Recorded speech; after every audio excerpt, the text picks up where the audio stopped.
I believe that surely Australia has grown up enough in the year 2013 for the secular state to have its definition of marriage, religious institutions and the Christian church to have their definition of marriage, and for them each to be able to conduct their own ceremonies. I think it's great news.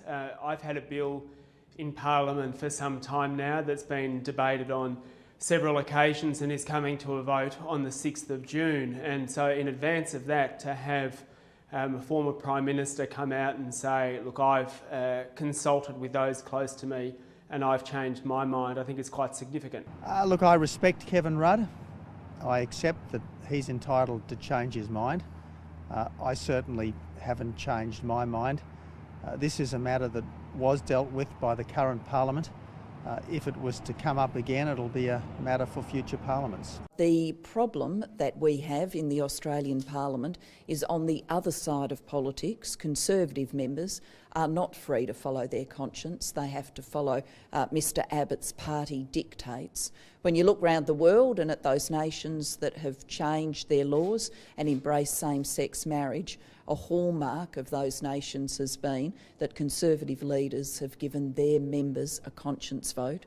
So the step forward that we need to see here is that Mr Abbott does what I have already done for the Labor Party, and that Mr Abbott gives his members a conscience vote. We support the existing Marriage Act with the existing definition of marriage, and my party room was strongly of the view that we were not going to say one thing before an election and do the opposite after an election. I've made my position clear, but I've also made it clear that I don't ask any Labor member to vote with me. What I ask them to do is to think deeply and to vote in accordance with their conscience. I can't point to a single mobile office in the last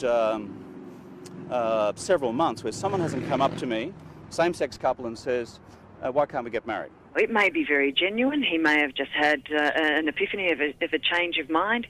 It may well be to raise his own profile again. Who would know? He's certainly done that in the past. I do, though, think that it's a bit cute to kind of overplay Kevin's views. I think Mr Rudd could change the name of his cat and somebody would find an angle on that which had to do with national politics. Fundamentally, this is a backbencher expressing his change in views. Given that we've got a vote coming up and the debate's about to heat up soon, I have an obligation as a Member of Parliament to explain to people what position I will take for that vote and why.